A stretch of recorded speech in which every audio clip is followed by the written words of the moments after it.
Bonsoir mes chers amis. Alors, une fois n'est pas coutume, mais c'est une fois un peu particulière. En effet, nous sommes ce qu'on peut considérer le dernier Shabbat de l'année, et c'est effectivement, Nitzavim précède toujours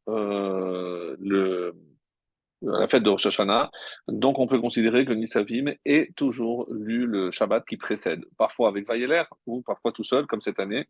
Et ceci, comme c'est marqué dans le tour, il y a, comme on l'a déjà souvent mentionné, Imdu Vetikon. Tenez-vous debout, Vetiku et sonnez. Une allusion à tenez-vous debout, c'est Ambedim, c'est Nitzavim, Atem Nitzavim. La paracha de Nitzavim précède Tikrou, la sonnerie, le chauffard, c'est- c'est-à-dire la mitzvah du chauffard, qui est évidemment Rosh Hashanah.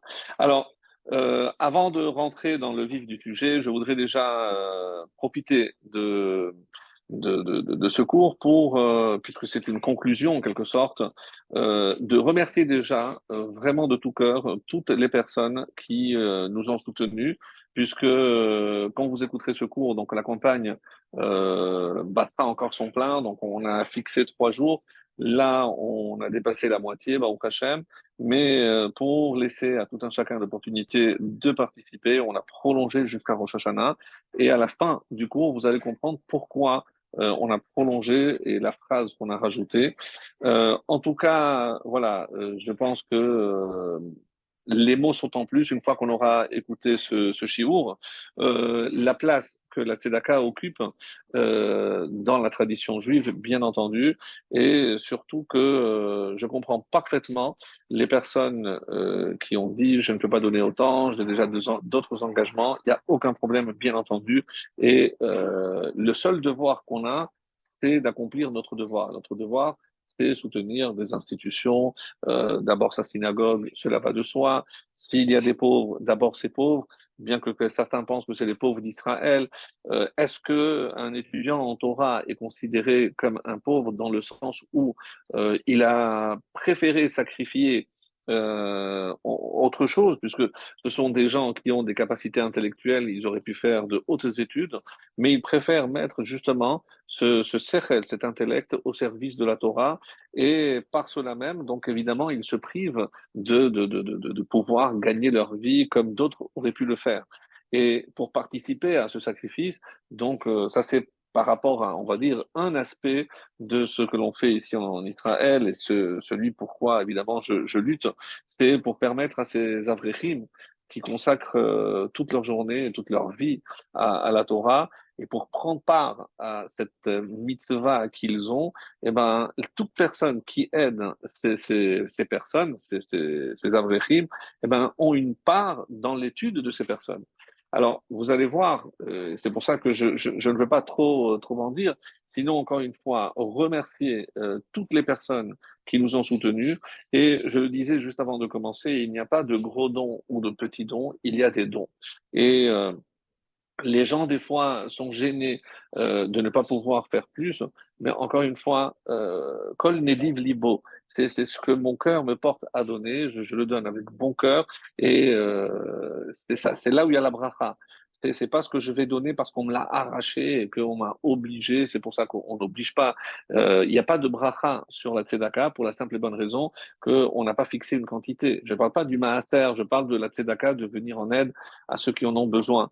Donc, encore une fois, j'insiste parce que c'est important, remercier tout le monde et remercier tous ceux qui nous encouragent parce que par l'intermédiaire de ce cours qui est diffusé d'abord sur nos groupes, ensuite sur YouTube et sur d'autres plateformes grâce à des gens qui s'en occupent, eh ben, on peut atteindre énormément de personnes et c'est notre but de diffuser la Torah. Si vous suivez, c'est parce que je pense que ces cours apportent quelque chose. On a eu la chance, si on fait un bilan, d'être ensemble toute cette année, quasiment sans exception.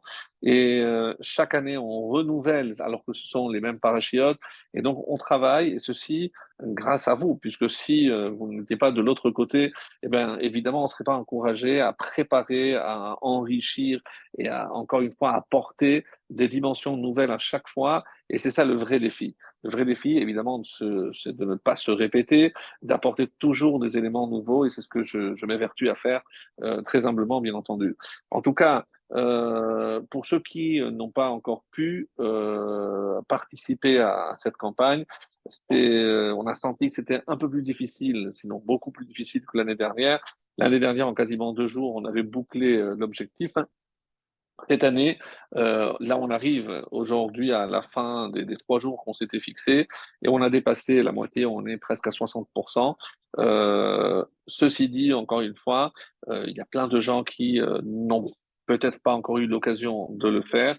Et ce que je voulais souhaiter, qu'une fois qu'on va mettre cette vidéo sur YouTube, peut-être rappeler le site où les personnes peuvent cliquer pour apporter leur contribution et être partenaire donc de notre association et de nos actions. En tout cas, c'est ce que je voulais vous dire en préambule avant de rentrer dans le vif du sujet de cette soirée et remercier ceux qui feront justement cette action de nous aider et surtout de parvenir à l'objectif qu'on s'est fixé. J'espère qu'avec l'aide d'Hachem et l'aide de tous ceux qui y contribueront, eh ben, on va y parvenir. Même si on met un peu plus de temps, ce n'est pas grave puisque c'est le budget pour toute l'année. Donc même ceux qui interviendront ou participeront en 2024, donc c'est très très bien, puisque comme vous le savez, c'est pour régler tous les mois les avrefim. Et donc, tant qu'on a de quoi tourner, c'est parfait. Et ceux qui participeront en cours de route, eh ben, seront toujours les bienvenus. Voilà. Les nouveautés, vous les avez vues sur notre petit film. On s'occupe énormément de jeunes et c'est une des activités principales. Et Baruch Hashem, avec des soirées de rencontres appelées speed dating, avec beaucoup de succès et j'espère pouvoir de plus en plus, puisque c'est un vrai besoin. Et donc tout ceci est possible grâce à vous, grâce à votre aide, grâce à votre soutien. Et encore une fois, la quantité importe peu parce qu'il suffirait de plus de personnes avec moins de quantité pour atteindre la même quantité, le même objectif à la fin. Donc, peut-être que c'est ça la leçon. Au lieu qu'il y ait des gens qui donnent de grosses sommes, peut-être qu'Hachem veut donner l'opportunité que chacun participe avec ses possibilités et pour être aussi partenaire de cette mitzvah. En tout cas, soyez-en remerciés et même si la semaine prochaine, je vais profiter du message de Rosh Hashanah pour vous souhaiter une très très bonne année, d'ores et déjà, je souhaite à tous ceux qui ont contribué qu'ils soient inscrits dans le livre de la prospérité, de la santé, de la vie et de la réussite. Be'ezrat Hashem, que cette mitzvah vous apporte tout ce que vous désirez pour cette année. Alors, j'étais un peu plus long que prévu et je vais m'arrêter tout de suite pour commencer, pour rentrer dans le vif du sujet, c'est-à-dire le cours sur la paracha de Nitzavim. Alors, je disais en préambule que Nitzavim est toujours lu avant donc Rosh Hashanah et ce qui fait de cette paracha la dernière de l'année en quelque sorte. Ce n'est pas la dernière du livre de Devarim, mais c'est la dernière de l'année puisque la prochaine ce sera déjà en 5784. Alors, il y a un fameux poème, un fameux texte qui s'appelle Untane Tokef. Et c'est le Rav Amnon, pour ceux qui ont des Marzorim traduits en français, il y a toute l'histoire de ce sage qui malheureusement ne s'est pas empressé à faire une mitzvah et à qui on a amputé les bras et les jambes. Et il a composé donc ce texte-là extrêmement poignant et qui se termine par la phrase Utshuva, Utfila, Utzdaka, Koraim et Roa Gezerah. Et donc, qu'est-ce qu'il nous rappelle? C'est que, évidemment, le jour de Rosh Hashanah, tout le monde sait qu'on se tient comme des moutons qui passent un par un devant Akadosh Baruch Hu pour être jugés. Et si jamais il y avait un mauvais décret, eh ben, il y a trois choses qui peuvent annuler, Koraïm, déchirer. Donc, même s'il y a un pété qui est marqué coupable ou autre, on peut le déchirer. Il y a trois choses qui ont une force colossale pour pouvoir justement déchirer littéralement les mauvais décrets qui auraient pu tomber à Rosh Hashanah. Alors, quelles sont ces trois choses? La Teshuvah en premier, la Tefila et la Tzedaka. Alors, ce soir, je vais m'arrêter essentiellement sur deux d'entre elles. Puisqu'on commence par la Teshuvah, je vais dire un petit mot sur la Teshuvah. Ça ne va pas être l'essentiel. La Tfila, je dirais encore un tout petit mot encore plus petit. Et on va s'attarder sur la Tzedaka. En quoi la Tzedaka, quelle est la force de la Tzedaka, pour ainsi dire, comme on peut demander aussi quelle est la force de la Teshuvah. Mais la force de la Teshuvah, tout le monde comprend. Donc, quelqu'un qui a mal fait, il y a plusieurs types. Il y a plusieurs types de fautes, des lavines, ou des mitzvot assez, celui qui doit mettre les tefilines, il n'a pas mis les tefilines, donc la teshuva suffit, donc il s'est levé tard, un décalage horaire, il s'est senti, l'heure est passée, il s'est réveillé, c'était déjà le soir suivant, il n'a pas pu ni faire le schéma, etc. Donc il fait teshuva, on lui pardonne. Après, c'est un lave, c'était beaucoup plus grave, il a mangé une partie interdite, là donc il faut plus, il faut Yom Kippour, et donc tout ça est détaillé dans les halachot, et on comprend que je dois réparer. Si jamais j'ai mal fait quelque chose, il faut que je répare. Alors, si on doit prendre exemple de celui qui, le premier, a ouvert la voie de ce qu'on appelle la teshuva, le retour, la repentance, qui on va prendre comme modèle. Alors, avant de commencer et de répondre à cette question, j'aimerais vous dire quelque chose qui, pour moi, est essentiel. C'est que souvent, on va avancer des arguments qui ne tiennent pas la route. Je m'explique. Pourquoi j'ai agi comme cela? Parce qu'il y a eu une conjonction, il y a une pression. Non, l'homme est entièrement libre. Et donc, le choix qu'il a fait ne dépend que de lui et de lui tout seul. Vous allez me dire, oui, mais il y a l'inné, il y a l'acquis, il est le résultat de ce qu'il a vécu, il y a certaines pressions sociales, etc. Tout ce que vous voudrez. Mais les pressions, c'est des éléments extérieurs. Nous, nous sommes appelés Bene Melachim, des enfants du roi. Et un prince, personne ne l'oblige à faire, puisqu'il peut tout faire. Donc, ce qu'il décide de faire, il emporte la responsabilité. Et c'est pour ça qu'on peut dire, qu'est-ce que c'est quelqu'un de mûr? En hébreu, on dit Bari Benafsho, c'est-à-dire quelqu'un qui a une santé mentale nickel. C'est qui? Par opposition à celui qui ne l'a pas. Et quelqu'un avait dit très justement, celui qui est véritablement conscient et mûr, c'est celui qui sait prendre les responsabilités de ses actes. Autrement dit, vous voyez bien qu'un enfant ne va jamais dire oui, c'est moi qui ai fait, c'est moi qui ai pris, parce qu'il faut une notion de maturité qu'un enfant n'a pas. Et quelqu'un, même adulte, qui refuse cette prise de conscience, cette prise de responsabilité, eh ben, c'est la preuve de son immaturité. C'est comme un enfant. Il fait, non, c'est pas moi, il cache. Donc, à quoi on joue devant Hachem? Donc, nous, on a la responsabilité de tout ce qu'on a fait. Et donc, c'est ça. Qu'est-ce que c'est la teshuva? Elle commence à partir du moment où j'assume mes actes. Pourquoi? Parce que je ne vais pas commencer à chercher des éléments extérieurs qui ont fait que j'ai pris une mauvaise décision, qui m'ont obligé à personne et rien n'oblige. Vous allez me dire, oui, mais il y a quand même, lorsque je conduis, je ne peux pas faire n'importe quoi. Évidemment, mais je peux aussi sauter un feu rouge, hein, avec des conséquences que ça peut entraîner. Autrement dit, et c'est tout l'exemple, et on va voir pourquoi on va parler de Teshuvah, parce que la paracha de Nitzavim est considérée comme la paracha de la Teshuvah. En effet, il y a, par exemple, au chapitre 30 de cette paracha, donc on est dans Nitzavim, vous allez voir ce que le texte dit, donc juste au début. Vehaya, donc, vraiment le début du chapitre 30. Vehaya ki yavo alecha kol hadevarim haele haberacha ve'haklala. Donc, c'est faisant suite à la paracha précédente de Kitavo, où on a vu qu'il y a des brachot qui nous attendent, mais il y a aussi l'inverse des klalot, des malédictions. Et donc, je vous lis directement.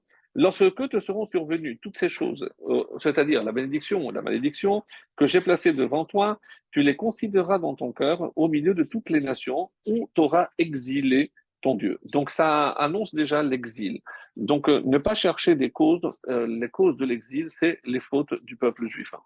Et par la suite, et tu retourneras, ou tu seras inspiré à retourner à Hachem, et là on utilise le terme veshavta.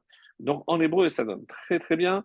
Donc veshavta ad Hachem lokecha, et tu retourneras littéralement jusqu'à l'Éternel ton Dieu. Donc, comme tous les commentaires le font remarquer, ici, dans ce verset, regardez combien de fois revient ce terme. Alors, par exemple, Veshavta Hashem Elokecha, Kechol Hashaktivecha, Yom Ata Uvanecha, Veshav Hashem Elokecha et Shevutecha Velichamecha, Veshav Vekibetcha Shelevitzera Hashama. Donc, ce terme, il y a aussi Vahashevotel Levavecha.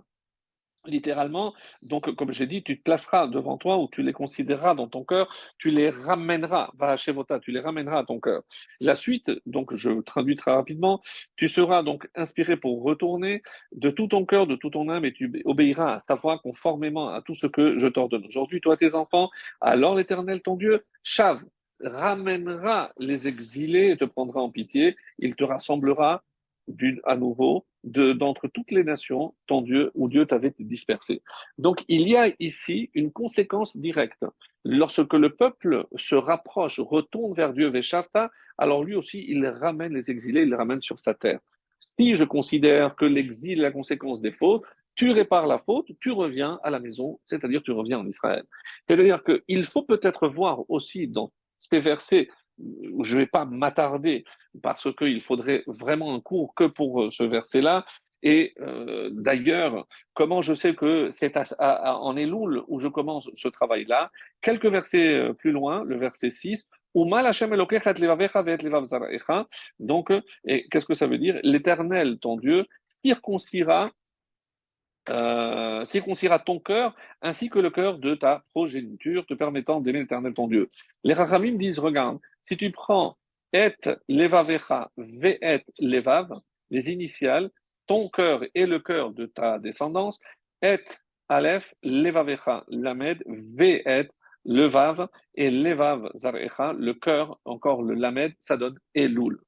Quand est-ce que tu pourras procéder, commencer ce processus de rapprochement, de retour littéralement vers Dieu, le mois de Elul? Donc tout est dit, et c'est dans cette paracha. Donc on parle d'Elul, on parle de la Teshuvah, on parle du rapprochement, comment se rapprocher d'Hachem. Donc vraiment, mes chers amis, tout y est. C'est incroyable, mais c'est pour ça qu'on appelle cette paracha la paracha du retour, pour ainsi dire, la paracha de la Teshuvah. Mais ce qui m'intéresse, moi, comme je le disais, c'est prendre exemple de la première personne qui a opéré ce retour. Alors, dans le Midrash, et je prends d'abord les psukim, on est dans le Midrash Rabbah, et il est question d'un personnage. Je remets le contexte très rapidement. Rappelez-vous, les 10 frères ont voulu vendre, d'abord dans un premier temps tuer, après jeter dans un puits, et après vendre. On parle de la vente de Yosef. Et là intervient l'aîné. Réhouven leur a dit non. Comment on va le tuer? On va le jeter dans le puits. Quelle était son intention? Revenir vers le puits et ensuite pouvoir le ramener à son père. Donc Réhouven était animé de très bonnes intentions. Le texte commence en disant Vayashov Réhouven el Habor. Donc Réhouven est revenu, comme il avait promis, vers le puits. Mais attendez, mais il était là avec les frères, donc il est reparti, il est revenu. Pourquoi il est reparti? Alors le Midrash dit, ça rapporté d'ailleurs par Rashi, Vechanaya, où il était, et on nous dit Besako ou Betanito. Donc il était dans son silice et dans son jeûne. Pourquoi? Parce qu'il faisait teshuva. Sur quoi il faisait teshuva? Lorsque, rappelez-vous, il a pris la décision, alors qu'il n'aurait pas dû évidemment, lorsque Rachel est morte, qu'est-ce qu'il a fait Yaakov? Il a pris sa couche et il l'a amené chez la servante de Rachel, Bilha. Et quand il a vu ça, il a dit comment? Mon père préfère la servante de sa femme préférée plutôt que ma mère, Léa. Qu'est-ce qu'il a fait? Il est rentré dans la tente de Bilha, il a pris la couche de son père et il l'a posée dans dans la tente de Léa. Et le texte a été très dur avec Rouven, a dit qu'il a couché avec Bilha, Kras de Shalom. C'est pour ça qu'il y a une double lecture avec des théamim pour lire de deux manières, pour nous dire attention, c'est surtout pas imaginer que Réhouven Chas Shalom a eu un rapport intime avec Bilha, certainement pas, mais c'était considéré comme si, donc c'était très grave. Lorsqu'il a pris conscience de cela et il a décidé de faire teshuva, il dit mais qu'est-ce que je fais? Est-ce que c'est à moi de décider où mon père doit passer la nuit, avec qui? Il a pris conscience, et là le mot clé est tout seul. Personne n'est venu lui reprocher quoi que ce soit. Il a pris conscience, il a assumé l'erreur et il a décidé de s'asseoir et de faire teshuva sur quelque chose de très grave qu'il avait fait. Zeu shekatu vayashov Reuven el habor vayashov leshon teshuva. Pourquoi retourner? Les Chachamim voient ici que d'où il vient, parce qu'il avait fait Teshuvah sur l'acte qu'il a accompli concernant la couche de Léa. Amar lo Akadosh Baruch Hu. Je cite le Midrash. Mais olam lo chata adam lefanai ve'asat tshuva.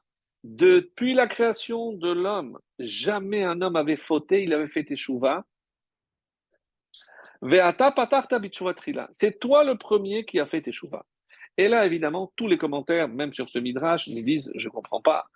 Chayecha, par ta vie, chez Ben Bincha Omed ou Poter Bitshuva Techila, que ce soit un descendant de toi, Réhouven, qui ouvrira le premier en parlant de Teshuvah. Ce n'est autre que le prophète Osée, Hoshéa, évidemment, lui qui a fait ce fameux texte, qui est la Haftara de Shuva, Shuva Israël, Ad Hashem Elokecha, והפסוק מלמד גודל מעלת התשובה, כמו שלימדו בסוף יומא, comme c'est rapporté dans la Gemara de Yoma.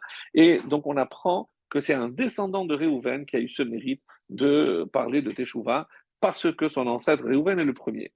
Alors, il y a un commentaire qui s'appelle le Maharzou sur le Midrash, il dit, mais je ne comprends pas. Mais on a dit que Caïn avait fait Teshuvah, on a dit que même Adam a fait Teshuvah, d'autres ont fait Teshuvah avant lui. Comment on a attendu Réhouven pour être le premier qui a fait Teshuvah? C'est ce qu'il va dire. Ça dit Rioun, je comprends pas, il faut une explication. Comment on dit, ben Midrash, on dit que Caïn a sa teshuva, ce que je viens de vous dire, Adam Arishon, comme c'est rapporté dans le même Midrash. Vayetse Caïn milifne Hashem, il est sorti de devant Hashem, d'où il est sorti? Yatsa Samea, il est sorti content. Quelqu'un à qui on a pardonné une dette vis-à-vis d'Hachem, évidemment une dette ici dans le sens d'une culpabilité par rapport à ses actes. Chaque fois qu'on dit sortir vers Dieu, ça exprime la joie d'avoir été pardonné. Alors, Pagabo Adam Arishon, on dit qu'au moment où Caïn est sorti de devant Hachem, Adam l'a vu, il a vu qu'il souriait, il était content. Je dis, mais d'où tu viens? Il lui a dit, mais pourquoi tu es content? Qu'est-ce qui s'est passé avec le jugement avec Hachem? Et il lui a dit, ah, si tu es teshuva, oui, j'ai fait teshuva et Hachem m'a pardonné. Et il Adam Arishon, mais ta père un panav, alors il s'est dit, mais comment? Il faut que je me secoue, je me réveille. Pourquoi? Car Kochash el Teshuvah, quoi, c'est ça la force de la Teshuvah. Alors, va Ani le Hadati, moi je ne savais pas, même quelqu'un qui a tué la moitié de l'humanité en tuant son frère, alors Nivhal ki lo pagash ki atrama, pardon, je saute une ligne, il prit Adam Arishon, donc Metapéa, Miyad Amad Vama, donc lui aussi il s'est mis debout, et encore une fois, regardez le terme de se mettre debout, qui est un signe donc de celui qui se tient devant Hachem, autrement dit pour faire Teshuvah, et il a fait ce chant, Mizmor Shir Leyom HaShabbat. Et HaShabbat, c'est aussi de Teshuvah, c'est du retour. Alors, dans le traité de Avodah Zarah, on dit, le jour où Adam a été créé, Kevan Sheshaka Alaframa, le vendredi, donc le soleil qui devait se coucher, alors il a été étonné. Je dis, mais pourquoi Hachem enlève le soleil? Lui, il n'avait pas vu ce processus. Il a dit, est-ce que c'est à cause de ma faute? Il a commencé à paniquer, il a dit quoi? Le monde va être détruit à cause de ce que j'ai fait. Amar, Oili, Bishvil, chez Sarachti, c'est parce que j'ai fauté que Dieu va replonger le monde dans l'obscurité. Olam Chashur, Baadi, à cause de moi. Donc Dieu va ramener le monde au chaos. C'est ça la mort, la destruction totale. Toute cette nuit-là, il a passé en Ta'anit et il a pleuré. Et Chava bocha kenegdo, et Chava pleurait à côté de lui.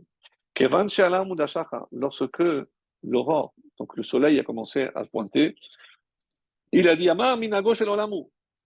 Il a compris que c'est comme ça que le monde fonctionnait. Et c'est pour ça que certains sont très, très scrupuleux de faire le jour de Rosh Hashanah, la tfila de Rosh Hashanah l'a commencé très tôt à l'aurore, parce que c'est ce jour-là que Adam a compris qu'il avait été pardonné. Et c'est ce jour-là, donc certains, ici en Israël, c'est très courant, on commence les prières de Rosh Hashanah très tôt le matin à 5h, 5h30 pour faire la Hamida au lever, au lever du soleil.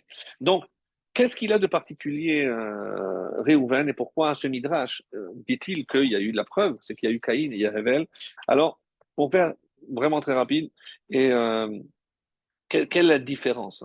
Lorsque, et c'est le rabbi qui donne cette explication merveilleuse, qui dit, maintenant, quand on voit comment il a réagi, Réhouven, quand il est revenu, il a vu ses frères, hein.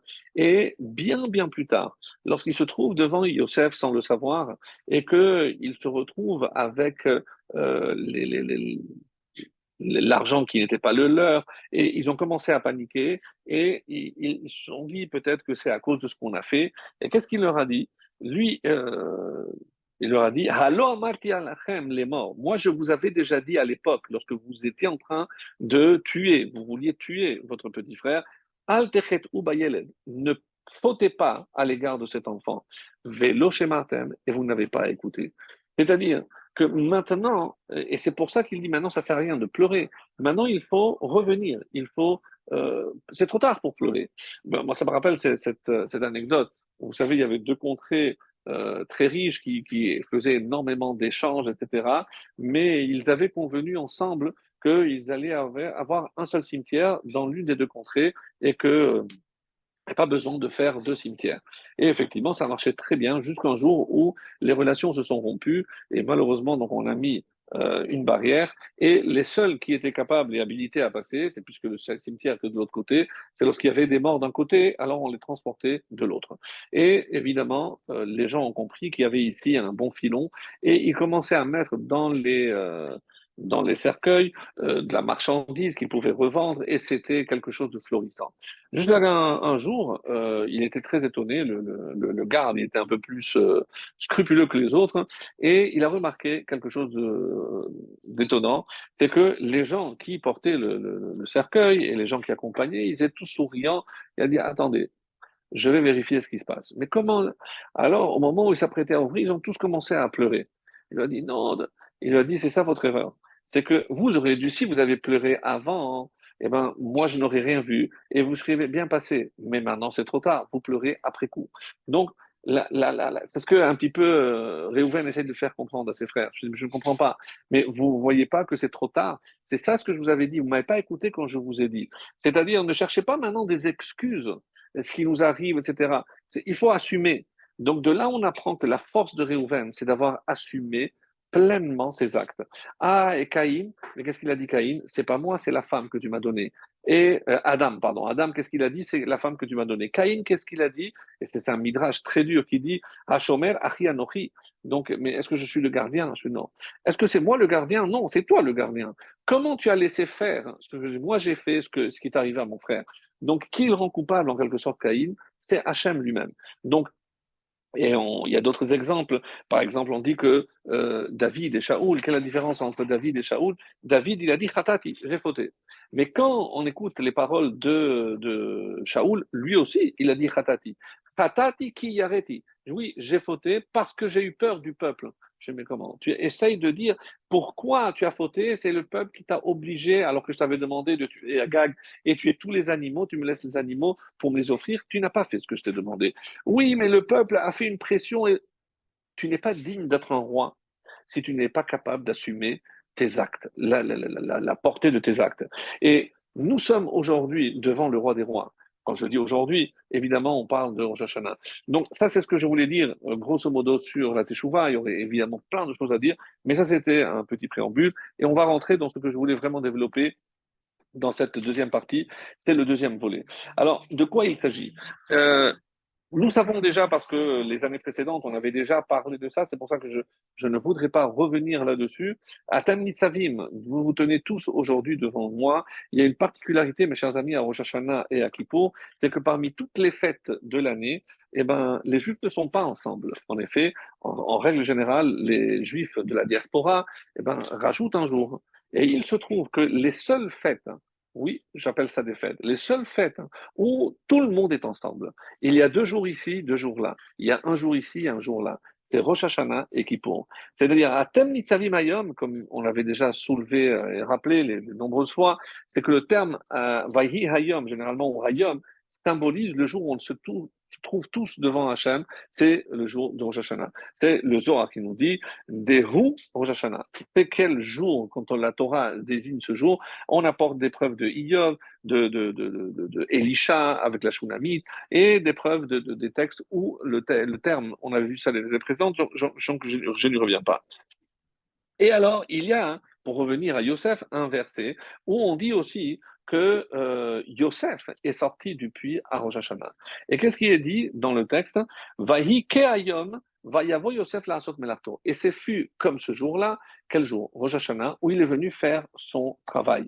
Quel est le travail de tout juif? C'est faire le bilan. Et donc, lui, et c'est comme dit d'ailleurs le Targum en araméen, que je vous traduis, c'est il doit vérifier tous ses actes. Donc, c'est quoi sa mélacha, la mélacha d'un juif avant de se présenter devant Hachem?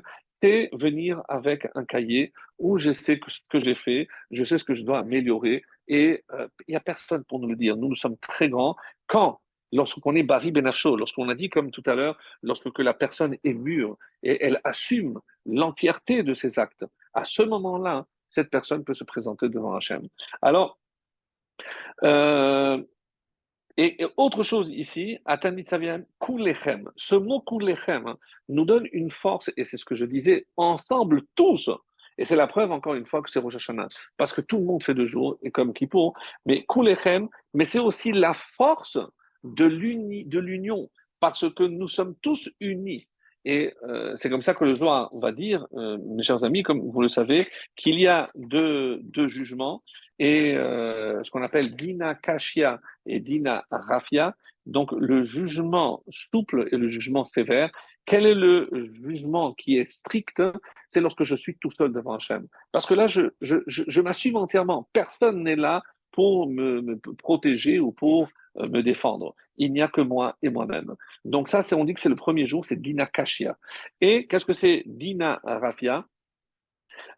Donc ici, c'est le jugement souple. C'est lorsque je suis un individu dans une collectivité. Pourquoi? Alors, soit, comme certains disent, que la collectivité, ben, c'est moi en tant qu'individu, qu'est-ce que j'ai apporté à la collectivité? Par exemple, j'ai fait du bien, je l'ai distribué, grâce à moi, un tel fait Shabbat, grâce à moi, un tel mange cachère. Donc ça, c'est des mérites. Alors que qui vont venir parce que ça joue sur une collectivité. C'est pas simplement parce que dans la collectivité, je passe inaperçu. Non, il ne s'agit pas de ça, mes chers amis. C'est que grâce à moi, quel est le bien que j'ai pu faire autour de moi? Et vous allez voir un Rashi merveilleux sur cette notion-là. Qu'est-ce que j'ai fait? Qu'est-ce que j'ai fait faire? Je dis toujours, c'est que qu'est-ce qui est plus fort que aimer Dieu? C'est faire aimer Dieu. Donc, ça, c'est un rôle que tout le monde peut prendre sur soi. On ne doit pas être ni rabbin ni érudit, tout simplement bien intentionné, vouloir le bien d'autrui et lui apporter tout ce dont il a besoin. Qu'est-ce que c'est un pauvre? C'est le pauvre qui ne connaît pas la Torah. C'est ça. Si je considère que la Torah est la plus grande des richesses, apporter la Torah à quelqu'un, même en petite dose, c'est le plus grand bonheur et la plus grande richesse que je peux apporter à quelqu'un. Alors, et on explique, et ça c'est un peu plus difficile, c'est qu'il y a aussi un autre jugement qui se déroule aussi à Rosh Hashanah. Lequel? Parce que quand tout le monde est jugé, Kol Baolam, toutes les créatures, mais les créatures, les Umot Haolam, qui voient le peuple juif, hein, ils savent pertinemment que la relation qui unit ce peuple à leur créateur est quelque chose d'exceptionnel. Donc, ils sont jaloux, et comme ils savent que eux ne pourront jamais les remplacer, qu'est-ce qu'ils se disent? On va tout faire pour couper la relation entre ce peuple et son créateur. Comme c'est marqué, l'enatek kesher. L'enatek et kesher, c'est couper le lien qui nous unit avec Hachem. Ça, c'est quelque chose dont on doit avoir conscience. Alors, le, juste pour revenir donc par rapport à ce que je voulais vous dire, et pourquoi il y a la force du clal, de la collectivité, l'exemple qui est donné par le Midrash, c'est si je prends plusieurs roseaux en même temps et je les mets tous ensemble, il sera impossible de les casser. Mais si je prends un roseau tout seul, il est très très simple de le casser, de le briser. C'est-à-dire que quand on est ensemble, c'est le mérite de chacun, Kol Israël Arevim Zelazé, donc chacun venant avec ses propres mérites, et c'est ça qui va nous protéger lorsque on est agouda. Et c'est par quoi va se terminer toute cette période? Par une agouda, par justement un rameau. De quoi s'agit-il? C'est de mettre ensemble 4 espèces, ces 4 espèces qui représentent les 4 types de juifs, pour nous dire que on est tous ensemble. Et qu'est-ce qui nous a fait mériter d'être tous ensemble? Parce que comme on a tous été jugés ensemble, et que c'est grâce à ça qu'on est là, eh ben, on veut montrer à Hachem qu'on va effacer nos différences et on va tous être ensemble, celui qui a plus, celui qui a moins, celui qui sait plus, celui qui sait moins, peu importe, on est tous ensemble pour se réjouir devant Hachem. Donc, maintenant, la question qui est posée, le terme de Atem Nitzavim, vous vous tenez tous, vous tenez droit, fixe. Et il y a une notion de koma, en hébreu, zekufa. Donc, se tenir littéralement la tête haute.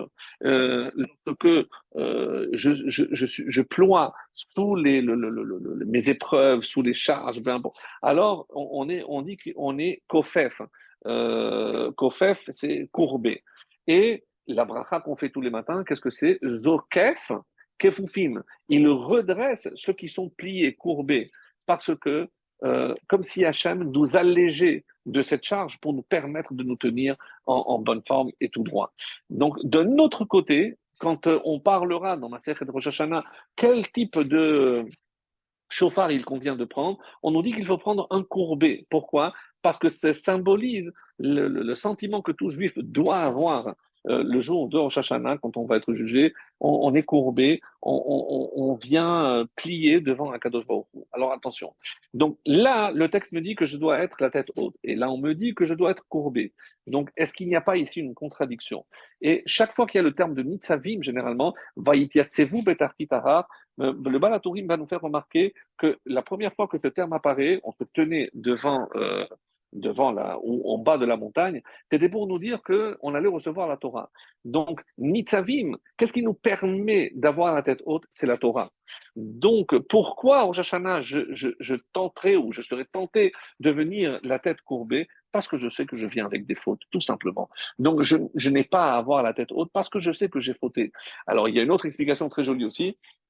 Donc, comment? Lorsque je sais qu'il y a un jugement et que je sais qu'il y a des fautes, donc forcément, je me sens un peu amoindri devant Hachem. Alors, il y a une autre question que les Chachamim posent aussi très belle. Quand à Rosh Hashanah, on nous dit, regardez les Umot HaOlam, les nations, lorsque elles ont un jugement, ils sont angoissés, ils s'habillent en noir. Et nous, qu'est-ce qu'on vient?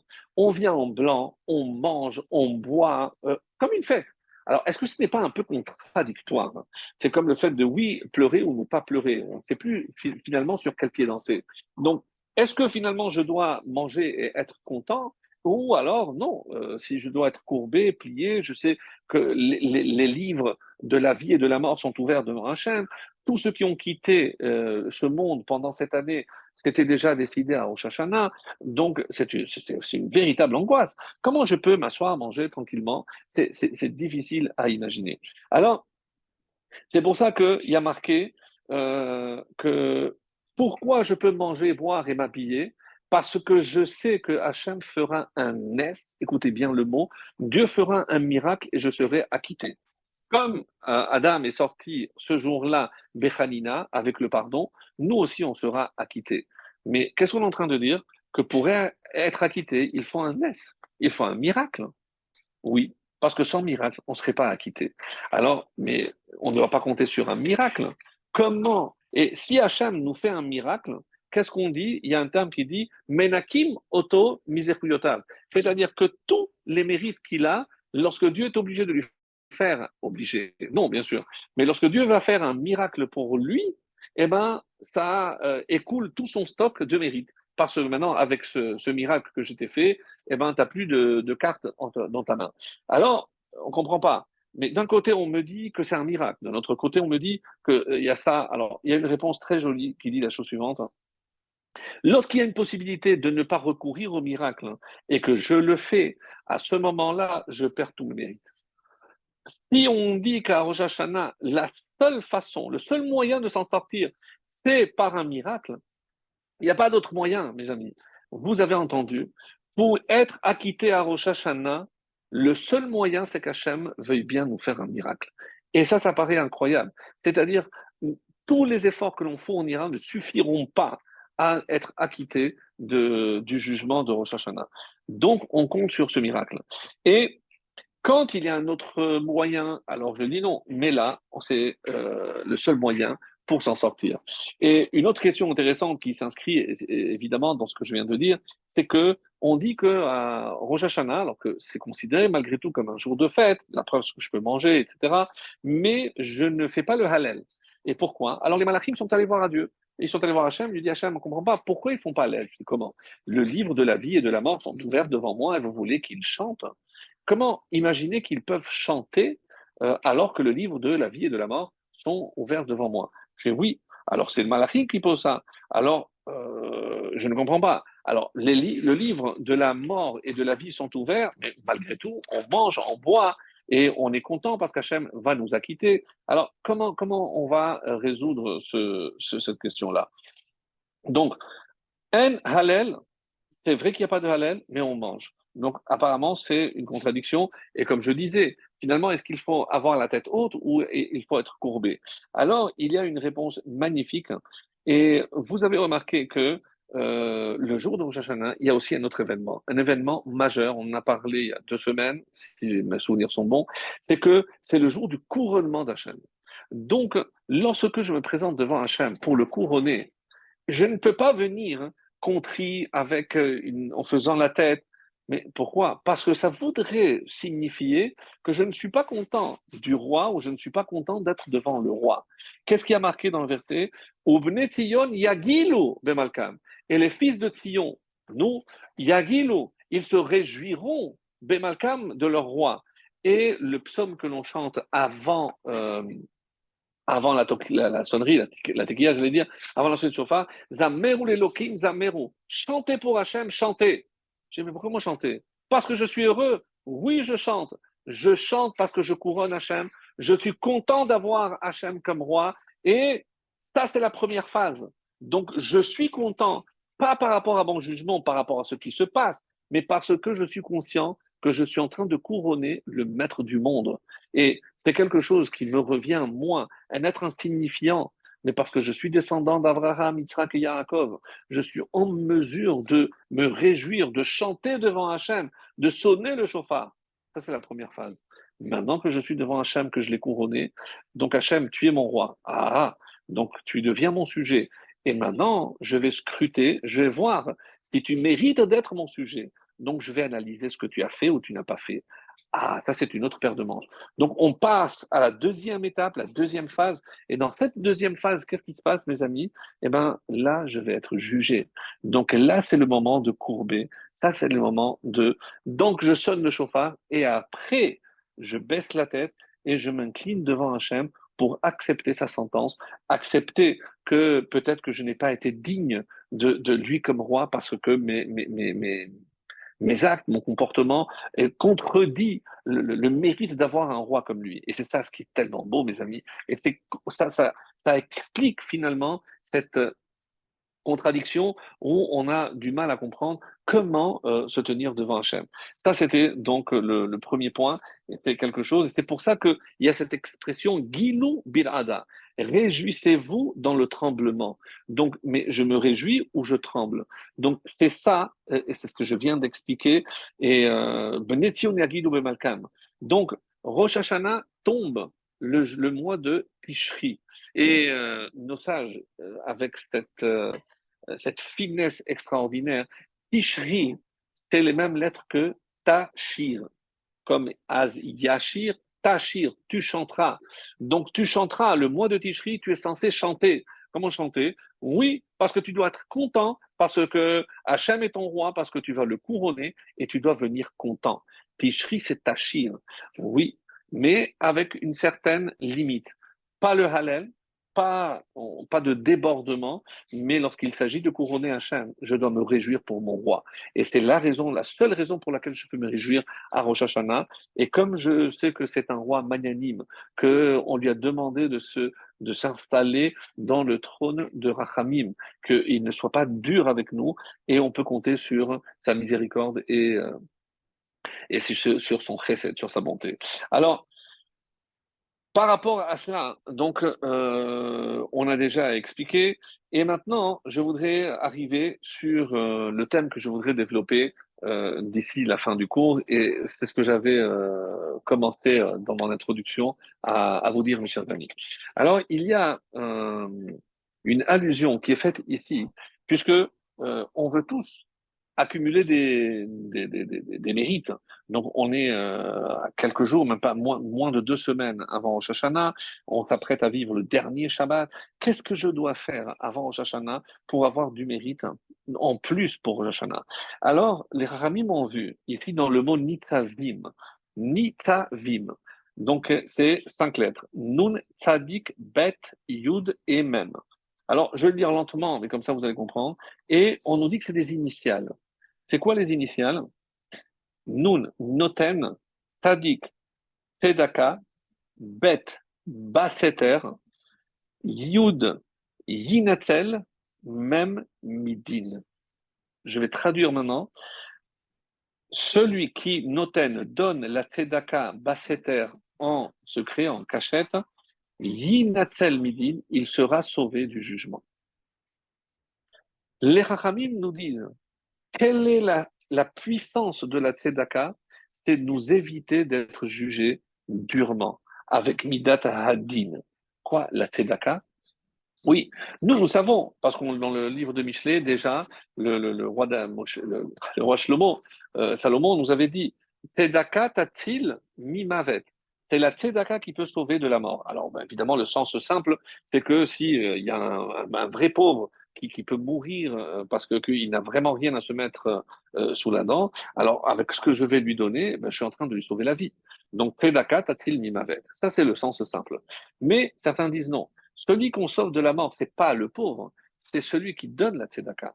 Est-ce que vous vous rappelez ce qu'on avait dit? Et ça, je ne l'ai pas lu, mais je me permets de le dire en mon nom propre. On avait dit Ushmartem et matzot. Vous garderez, vous prendrez soin des matzot. On avait dit ne lis pas matzot, mais mitzvot. Et la semaine dernière, on avait dit que c'est 3 lettres ou 4 plutôt, matzot, c'est les initiales des mitzvot essentiels sur lesquels il faut mettre l'accent en le mois de Elul.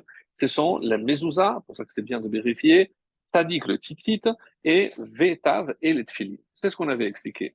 Mais quand je prends le mot matzot et j'enlève le mot, la lettre tzadik, il reste même vav tav, mavet, la mort. C'est-à-dire le tzaddik que je mets à l'intérieur sauve de la mort. Quand je mets le tzaddik de tzedaka dans le mot qui veut dire mavet, mort, eh ben je sauve de la mort. Et tzaddik, c'est quoi, mes amis? C'est la tzedaka. Celui qui fait la tzedaka, il est sauvé de la mort. Pas le pauvre, lui-même. Parce que même s'il y avait un décret, je reviens à ce qu'on avait dit par rapport à Ontané Tokef, le Rabbi Amnon de Magensa, et lorsqu'il a dit que la tzedaka, elle peut sauver de la mort et déchirer un mauvais décret, c'est la tzedaka que moi je vais faire.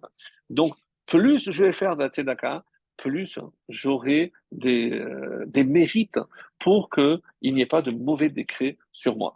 Alors, regardez maintenant ce qui est dit dans le traité de Rosh Hashanah, un texte très beau qui mérite d'être lu. Je vais lire très rapidement. Amar Rabbi Yitzhak, nous sommes dans la page Tet Zayin Amud Bet de Rosh Hashanah, la page 16. Et voilà ce qui est dit. Ve'amar Rabbi Yitzhak a dit Arba devarim mekareim gezar dino shel adam.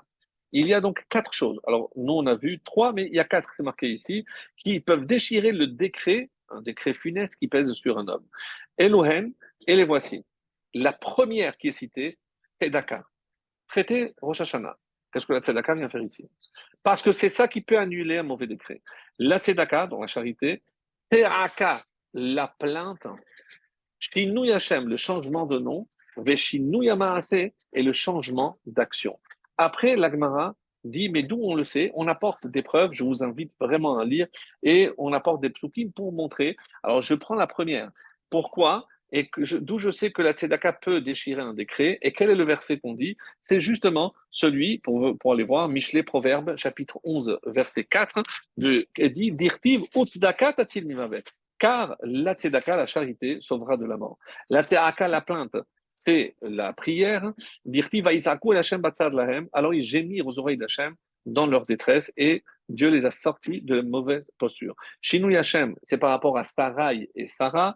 Et enfin, Shinui Maaseh, le changement, on dit que Dieu a vu leurs actions qu'ils avaient. Vayinachem Elokim ve'etara'a asher bel asot lahem. Et Dieu, c'est en quelque sorte, il s'est ravisé du mal qu'il était sur le point de leur infliger. Donc, dans un premier temps, on voit ici que la tzedaka est citée en premier, mes amis. Donc, la force de la tfila, on le sait, j'ai dit que j'allais dire deux mots sur la tfila. Donc la tfila, d'où on sait la force, c'est que quand Dieu avait tout créé, rappelez-vous, ve Adam Ayin, il n'y avait pas encore d'homme sur la terre, et c'est pour ça que rien ne poussait. Pourquoi? Mais quel rapport? C'est l'homme qui va irriguer, qu'est-ce qu'il devait faire? Il devait prier.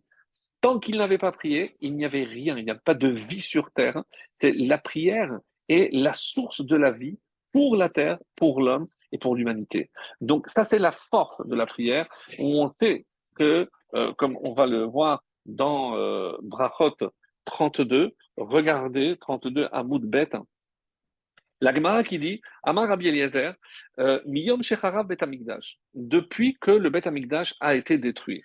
Nivseka Chomat Barzel Ben Israël Aviyam Shamayim. Depuis ce jour-là où le temple a été détruit, il y a un mur de fer qui s'est interposé entre Israël et leur père qui est dans le ciel. Shene Emma, comme c'est marqué, Vata Karlecha Machavat, donc c'est cité dans le prophète Yecheskel. Et donc, et par la suite, qu'est-ce que on a dit ici? Et on va voir aussi. Donc, de là, on apprend que comment je peux percer si il y a un mur de fer entre moi et Dieu, mais quelle est la force? Alors, je ne suis pas, je ne suis pas dans la métallurgie, mais tout le monde comprend que le fer, vous savez, il n'est pas inébranlable. Donc, comment je peux déformer ou changer la forme du fer? Eh bien, il y a deux façons. La première, c'est à travers la chaleur, le feu. Le feu peut déformer. Et l'autre, c'est des matières acides qui peuvent aussi perforer et déformer le fer. Alors on dit c'est exactement la même chose. Regardez jusqu'où les Chachamim vont. Donc la prière va se fracasser contre ce mur de fer. Donc qu'est-ce qu'il faut faire justement pour briser ce mur de fer, pour que ma prière passe? De quoi elle est dotée cette prière? Et on a dit que toutes les portes étaient fermées sauf celle des larmes. C'est la suite de la Gemara, donc je gagne du temps parce que j'ai encore d'autres choses à dire. Donc là, dans la tfila, il faut la chaleur. C'est quoi la chaleur? C'est pas une prière monotone. La chaleur, elle vient du cœur. Donc, si je sais faire, je m'efforce pour prier avec chaleur, alors je vais briser cette muraille de fer qui empêche que je puisse m'adresser directement à Hachem. Et il faut aussi, on va dire, un élément chimique. On dit que le sel est corrosif. Et où se trouve le sel dans l'homme? Dans ses larmes. Et vous avez tout compris. Donc, c'est quand on dit que la porte des larmes n'a pas été fermée, parce que c'est celle qui est capable de perforer cette muraille de fer pour que ma prière atteigne le Créateur et qu'il puisse me concéder ce que je lui demande. Donc voilà, mes chers amis, donc pour la tchouva, on a vu la force de la prière. Et on va revenir maintenant à la tzedaka et on va terminer avec ce point-là. Alors, lorsque on a expliqué que ces portes-là, toutes les portes ont été fermées sauf celle-ci, c'est pour nous inciter donc à pleurer. Et donc, si à la question est-ce qu'on doit oui pleurer ou non à Rosh Hashanah, c'est dans la prière uniquement que je peux pleurer, pas ailleurs, parce que on vient de dire qu'il faut manger, il faut boire, il faut se réjouir parce qu'on est confiant en Hachem. Mais lorsque je suis devant lui, là, je peux verser des larmes, parce que c'est des larmes qui sont provoquées par la chaleur de ma tefila pour percer cette muraille de fer et permettre à ma tefila, à ma prière, d'atteindre son objectif. Alors, un autre enseignement qui est tiré d'un livre qui s'appelle le Kolbo Toutier. Donc, c'est un recueil de halachot. Et qu'est-ce qu'il nous dit? Que la veille de Rosh Hashanah, il y a certaines coutumes. On peut trouver ça aussi dans le Kitsur Shulchan Aruch, on parle de ça. Alors, il y a trois choses qu'on a l'habitude de faire la veille de Rosh Hashanah. Mit anim, on jeûne. Alors, vous avez certainement entendu parler des gens qui jeûnent la veille de Rosh Hashanah. C'est-à-dire cette année, le vendredi, il y en a qui disent qu'il faut avancer. Pour ceux qui veulent jeûner toute la journée, il faut jeûner le jeudi. ou alors ceux qui ont l'habitude de jeûner la moitié de la journée, mais marquer le jeûne, parce que c'est comme ça que le symbole de la Teshuvah, c'est le jeûne. Et là, après, il rappelle Tzedakot Gedolot, faire de grandes mitzvot de Tzedaka, pas des pièces, des billets. Tzedakot Gedolot, qu'est-ce que ça veut dire Tzedakot Gedolot? Donc, vraiment, quand on parle d'œuvres caritatives, mais très importantes. Mais comment? Et on va poser même la question, mais celui qui n'a pas, comment il fait? Et l'itbol banahar, et aller faire le mikvé. Ces trois choses qui sont conseillées correspondent mit anim, c'est la teshuva, c'est le jeûne. Mammon, la tzedaka. Et le nahar, on dit que c'est la tefila. C'est parce que je m'efface devant le Créateur. Et cette symbolique du mikvé, c'est où je reviens comme un fœtus, je reviens dans un élément liquide, comme l'eau était au départ de la création, l'eau remplissait donc la surface de la terre, comme c'est marqué, donc pour revenir à l'origine. Et donc, c'est la force de la tfila qui peut effacer et me faire ramener avant. Donc, je passe très rapidement, mais vous avez compris. Donc, le Rambam, dans Ilchot Teshuvah, donc nous sommes au chapitre 3, la halacha 4, nous l'avions cité déjà, parce qu'on parle là-bas de Tikat Shofar, mais je vous lis la fin. Et voici ce qu'il dit à la fin de la quatrième halacha. Et au mipene inyanze, à cause de ce que l'on vient de voir, nahagu kol bet Israël, toute la maison d'Israël a pris comme habitude les harbot bisaka, de multiplier les actes de charité, uvemaasim tovim, et de bonnes œuvres, de bonnes actions, vela asok be mitzvot, et de s'occuper des mitzvot. Mais pourquoi on a sorti la tzedaka des mitzvot? Ça ne fait pas partie des mitzvot, mais la force de la tzedaka est telle, et c'est ce qu'on va voir tout de suite. Mais Rosh Hashanah vers Yom Kippourim, c'est une allusion ici au Aseret Yemei Teshuvah, Yoter Mikol Hashana, plus que pendant tout le reste de l'année. Venahagu kulam lakum balayla ba'asara yamim elu, et on a l'habitude de se lever et de faire ce qu'on appelle les selichot, etc. Donc, d'ici, on voit que pourquoi un des symboles de Elul, c'est Ish, on a dit Anil et Dodi, moi pour mon bien-aimé. Évidemment, c'est la notion de Teshuvah. Mais Anil et Dodi, Vedodili, ça c'est par rapport à la Teshuvah. Et il y a aussi la prière, certains disent, mais on dit aussi Matanot Ish Lerehu, Matanot Levionim. Ish Lerehu et Matanot Levionim, les initiales se Elul. C'est-à-dire Matanot Levionim, le cadeau aux pauvres, c'est la Tzedaka. Donc ça c'est le symbole même de Elul. Parce qu'il ne faut pas attendre les 10 jours de Rosh Hashanah. Si je veux accumuler des mérites, il faut que je commence bien avant. Et dans le chapitre 16, dans Devarim, il y a marqué là-bas, Tzedek Tzedek Tirdov, Leba Antichie, la tzedaka, la justice, on peut dire, mais ici aussi la charité, ça a double sens. Tirdov, tu poursuivras, Lema Antichie, pour que tu puisses vivre, Veya Rashta, et tu pourras hériter la terre que Dieu t'a préservée. Bien les Rachamim nous disent, Tzedek Tzedek, parce que comme tu dois faire beaucoup de tzedaka, on répète ce mot. Tirdov, tu dois toujours chercher à faire de la tzedaka. Et à quoi ça va me servir? Les mains tichier, afin que tu puisses vivre. Mais tu vivres quand? Veyarashta. Yarashta, c'est à l'envers, c'est tishri. Incroyable. Yarashta, tu hériteras, c'est tishri. Mais quand est-ce que je dois faire la tzedaka? Avant tishri. Parce que si tu fais avant Tishri, les mains tichier, lorsque tu seras jugé, tu viendras avec le mérite de la tzedaka. C'est incroyable comment les Chachamim sont arrêtés sur chaque mot, sur chaque remèze, sur chaque allusion que je peux trouver. Et on ne s'arrête pas là. Le psaume 65, on dit Palag Elohim Malemayim. Hachem a divisé l'eau. Et les Chachamim ont dit Palag Elohim. Il a séparé Hachem. C'est la même valeur numérique que Tzedaka. Pourquoi? Parce que la Tzedaka Elohim, c'est Midat Adin. La Tzedaka peut couper le din, peut amoindrir, atténuer la force de la justice et de la rigueur. Voilà, mes amis, tout ce qu'on peut dire. Alors, dans un midrash qui est Shimoni, qu'est-ce qu'on doit faire? Les himalet mina yisurin. Donc, il y a un grand texte, mais je ne peux pas, parce que je vais aller à l'essentiel. Donc, qu'est-ce qui est dit? Qu'est-ce que je dois faire pour me sauver les himalets, éviter les yisurin, les épreuves? Ya'asok bitzedaka. Et on ne comprend pas. Il s'occupera de tzedaka. Tzedaka, mais quel rapport? Alors, et c'est là où le Midrash a posé la question, Veimen lo mamon, mais celui qui n'a pas d'argent. Comment on peut imaginer, alors celui qui n'a pas d'argent, il mérite les épreuves qui vont lui tomber dessus parce qu'il n'a pas pu aider d'autres. Écoutez bien, si on n'a pas la possibilité de donner, on doit aider et faire en sorte que d'autres donnent. Pour moi, ça a été révolutionnaire. C'est-à-dire, par exemple, je vais m'occuper d'une caisse de tzedaka pour ramasser des fonds pour aller aider les pauvres. Donc, si je ne peux pas donner de moi-même, ben, je vais aller collecter. Oui, mes amis, ça a le même mérite. Et celui qui va collecter pour venir en aide aux nécessiteux dans tous les sens du terme, eh ben, il sera sauvé des Issourin, il n'aura pas d'épreuve. Je ne sais pas si on peut imaginer la force. Et on ne comprend pas pourquoi. D'où vient cette force de la tzedaka? C'est incroyable. Vous allez voir, on va y arriver.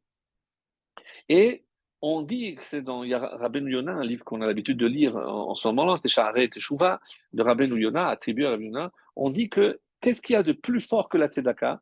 C'est Gemilut Hasadim. Pourquoi? Parce que la tzedaka, je peux la faire qu'avec l'argent. Gemilut Hasadim, évidemment, la bienfaisance, je peux le faire avec l'argent, mais je peux le faire aussi avec mon corps. Par exemple, je vais être bénévole dans telle ou telle association qui vient en aide pour distribuer, pour aller collecter des fonds, etc. Donc, je donne de mon temps, de mon énergie, de ma force, et plus que de mon argent. Et c'est pour ça qu'on dit que la Gemlut Chassadim, la bienfaisance, est supérieure à la Tzedaka elle-même. Donc, on a trouvé quelque chose qui est encore plus supérieur. Et donc, comme on va le voir d'ailleurs dans l'Haftara que je vous invite à voir, mais ça, je vous dis que le thème central de l'Haftara de Kippour, c'est pas la tchouva. C'est quand même curieux. Non. Ve'ala tzidkecha lefanecha. Et la tzedaka que tu auras fait va marcher devant toi. Donc tout le thème central de la Haftara de Kippour, si on a le temps, les jours suivants, on y reviendra. Mais le thème central, c'est la tzedaka qui vient devant toi lorsque moi je vais venir pour être jugé. Qui c'est qui me précède pour me protéger et pour m'apporter des mérites, c'est la tzedaka que j'ai faite. C'est comme ça que c'est marqué. Alors on se demande, mais pourquoi? Parce que c'est mida keneged mida. Toi, tu as sauvé quelqu'un des besoins, alors maintenant, de quoi tu as besoin? Eh bien, moi, je vais te sauver. Tu as sauvé quelqu'un de la mort, c'est la katatil mimavet, eh bien, même si tu avais d'autres décrets, eh bien, moi, je vais aussi te sauver. C'est ce qu'on appelle mida keneged mida, mesure pour mesure. Ça, c'est la manière que Dieu a de juger ces sujets. Alors, pour revenir maintenant et essayer de comprendre pourquoi, qu'est-ce qui se passe, pourquoi la Tzedaka a pris une telle importance. Mes amis, n'oublions pas que le jour de Rosh Hashanah, c'est la date anniversaire de la création de l'homme. Donc, on sait que chaque fois qu'on repasse sur la date, il y a une conjonction, j'allais dire des constellations, ce que vous voulez, mais qui va recréer l'événement majeur qui a eu lieu cette même date il y a du coup 5784 ans à ce Rosh Hashanah. Et qu'est-ce qui s'est passé? Dieu veut créer l'homme, Naasé Adam. Et là, on arrive, les Malachim, on sait qu'il y a deux groupes, ceux qui vont être pour, ceux qui sont contre, et c'est le roi David dans son psaume qui dit Chesed ve'emet v'ikashu, la bonté et la vérité se sont rencontrées, Tzedek ve'shalom, la justice et la paix, Nashaku se sont embrassés. Et là, on dit c'est en fait une allusion aux quatre malachim. Le malach de la vérité, il a dit mais comment? C'est un homme qui ne sait que mentir. Le mensonge fait partie de sa nature. Tu ne veux pas le créer. Le shalom, là, mais il n'est que dispute. Comment tu vas créer un être pareil? Donc, deux disent non. Là, le chesed a dit, la bonté a dit, il est capable aussi de bonté, crée-le. Et le tzedek, la justice, la tzedaka, il a dit, oui, l'homme est capable de tzedaka, donc tu peux le créer. Qu'est-ce que Hachem a fait? Il a pris le chesed et il l'a jeté à terre. Emet, mais Eretz Titzmar, initial Emet. Emet, la vérité sortira de la terre. À quoi ça fait allusion d'après nos Chachamim? C'est lorsque, qu'est-ce que c'est Emet? Torah Emet. Donc on va attendre que la Torah vienne de la terre.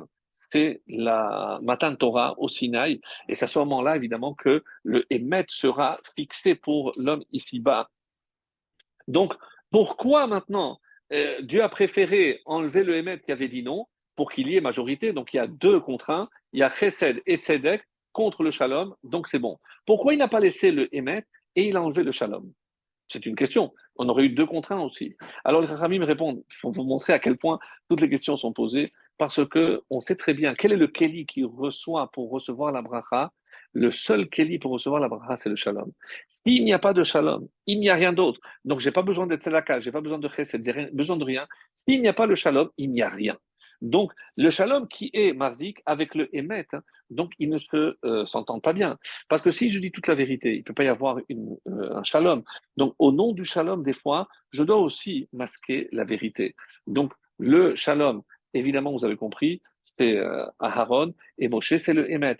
Donc Hillel et Shammai. Donc dans ce monde, on dit que c'est un monde de Sheker. Mais parce qu'on a voulu laisser la place, hein, au Shalom. Si il y avait le Emet, on n'aurait pas pu résister au Shalom. Alors, dans Rosh Hashanah, on dit que quand on parle de la création de l'homme, donc chaque fois qu'il y a une Bria Hadasha, c'est maintenant, à Rosh Hashanah, que Dieu va se reposer la question, est-ce que ça vaut le coup de créer l'homme ou de le laisser créer? Donc les 4 vont venir. Ici, encore une fois, le Emet, le Shalom, le Chesed.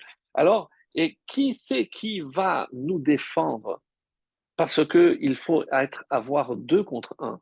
Donc, le chesed, la bonté, si j'ai fait de la bonté, et par quoi se traduit cette bonté?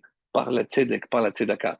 La tzedaka qui va venir dire oui, il crée, il vaut mieux le créer, mais il faut qu'il ait des arguments, ce malheur de la tzedaka. Alors il dit regarde tout ce qu'il a fait, regarde tout ce qu'il a donné. Viens, que maintenant, avant Rosh Hashanah, regarde tout ce mois, tout ce qu'il a donné. Donc, oui, il est capable, donc tu dois, oui, le créer. On ne peut rien dire. Si on donne cette force à l'ange de la Tzedaka pour venir nous dire à Rosh Hashanah, oui, il faut le créer, oui, il doit rester, parce qu'il est capable de Tzedaka, ça justifie amplement que l'homme soit créé, que l'homme reste créé. C'est pas ce qu'il dit ici, c'est vraiment colossal. C'est pas tout. C'est pas tout. Alors, donc, ça c'est pour le qu'est-ce qui s'est passé avec donc le passouk Kaftet? Je vais lire maintenant dans notre paracha. Vous allez voir maintenant où se trouve. On a trouvé la tchouva, où se trouve la tzedaka dans notre paracha. Et ça c'est formidable parce que si on savait que c'était la paracha de la teshuva, mais c'est la paracha aussi de la tzedaka. Alors nous sommes au chapitre 29 et je vais prendre le verset 21, Kaf Aleph, et je vais lire directement en français parce que ça va nous permettre d'aller plus vite. Et Ve'amar Adora Acharon. Et une génération ultérieure, qui sera composée de vos descendants qui surgiront après vous avec l'étranger venant d'un pays lointain, dira à la vue des plaies de ce pays et des maladies par lesquelles l'Éternel l'aura frappé, parce qu'ils ont suivi malheureusement ses incitations, tout est soufre et sel.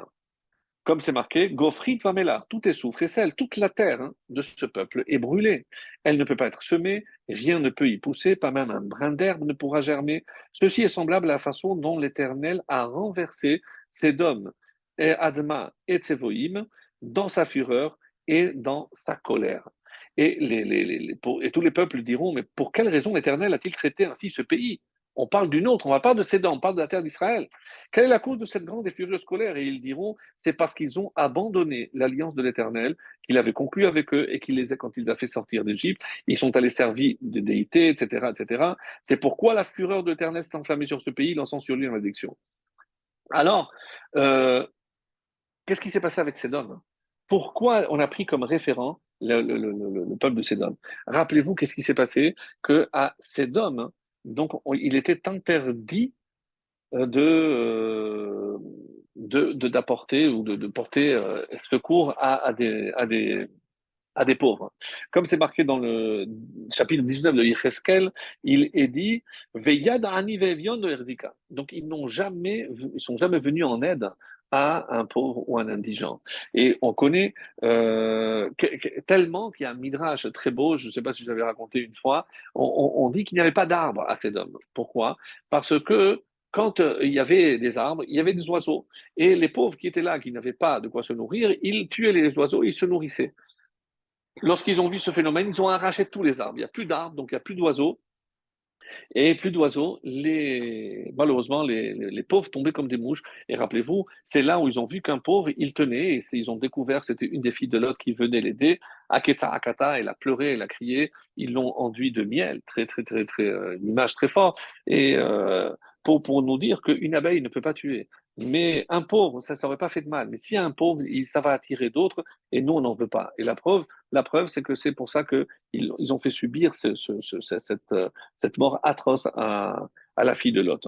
Dans la paracha de Kitavo, pour revenir, donc ici, vous allez me dire, oui, mais où on voit la Tzedaka, je vais faire une marche arrière, parce que qu'est-ce qui peut entraîner la destruction de la terre?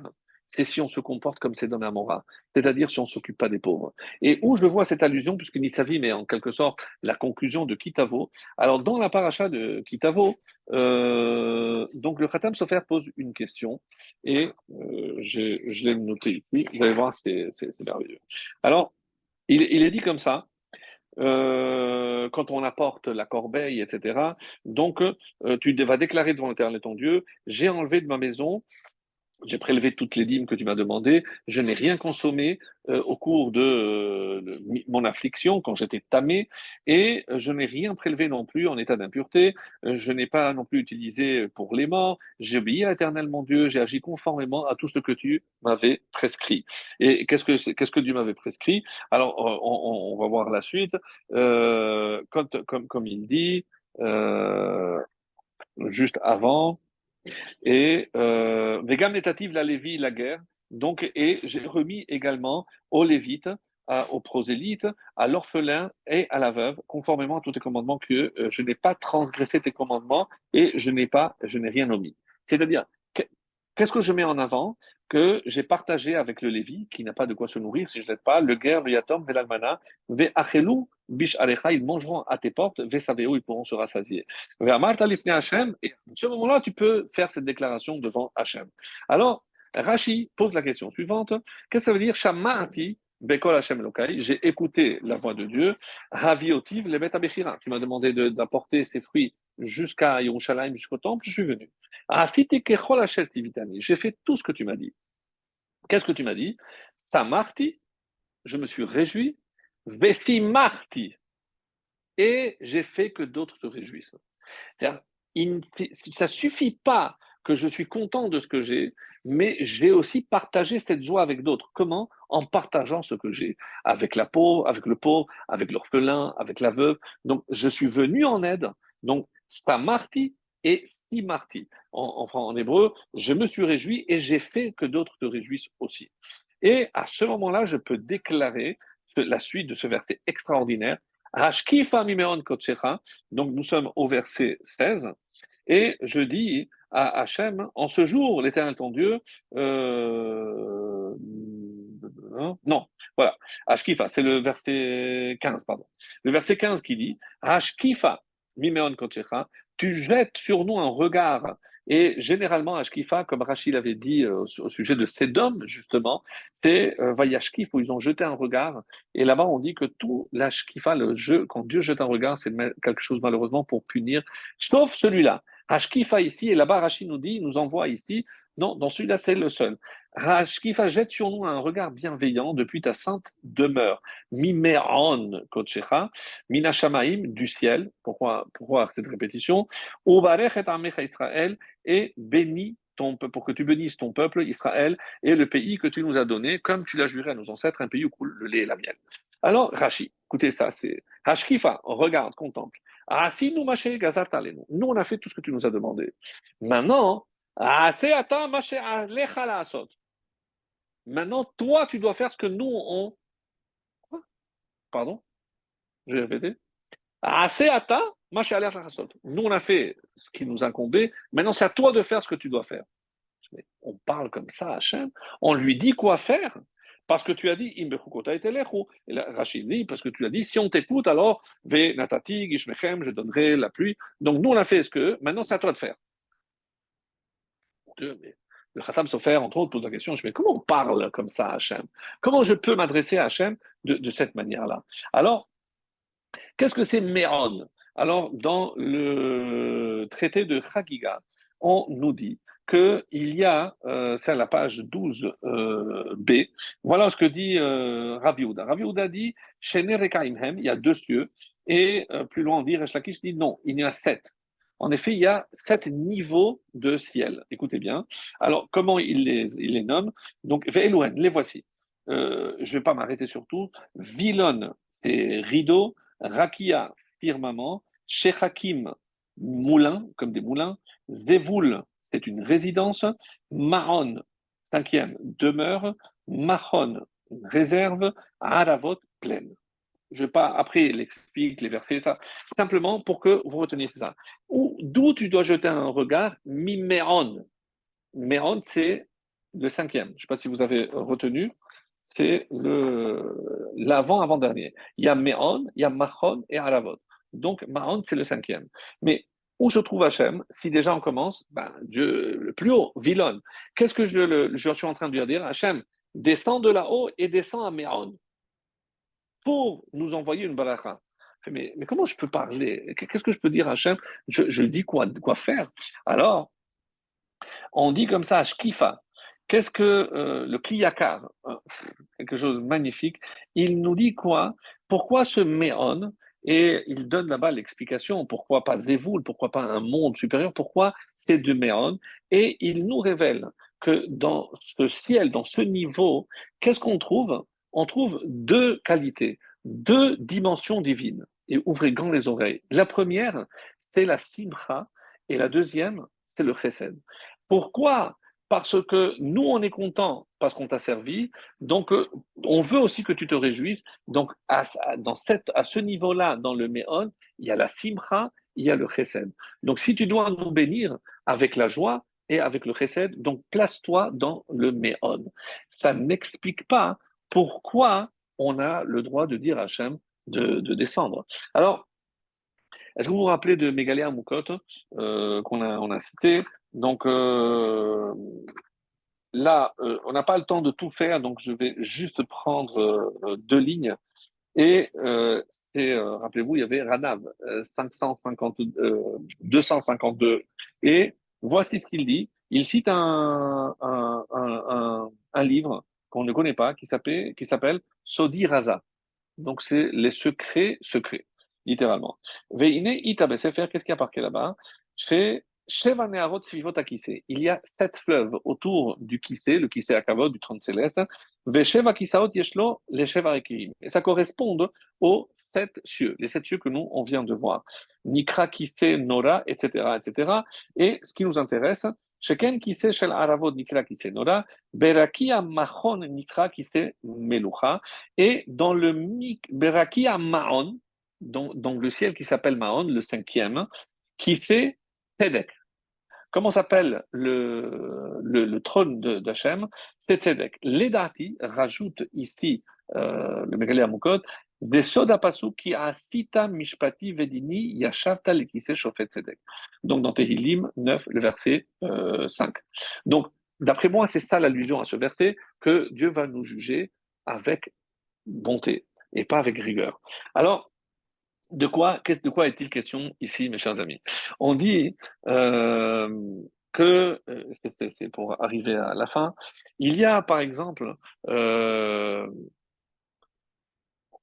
et c'est dans Michelet, le verset 19, celui-là il faut que je vous le lise, regardez ce qui est dit, et ça servira pour notre conclusion. Dans le verset 17 du chapitre 19, il est dit, celui qui a pitié du faible prête à Hachem. Donc ici, malvé l'Hachem. Qu'est-ce que ça veut dire qu'il a pitié du faible? Ça veut dire qu'il a Ani, l'indigent, celui qui aide le faible, et celui-ci lui rendra son bienfait. Donc, ici, les Rahamim s'arrêtent sur ce Michelet, il dit que ça veut dire que celui qui aide un pauvre, par exemple, je sais que quelqu'un a vraiment besoin parce qu'il est dans la panade, alors je vais aller, je vais lui donner, écoute, tu as besoin, voilà, 500 euros, va faire tes courses pour Rosh Hashanah. Très bien. À qui j'ai donné ces 500 euros, mes amis? Eh ben, aux pauvres.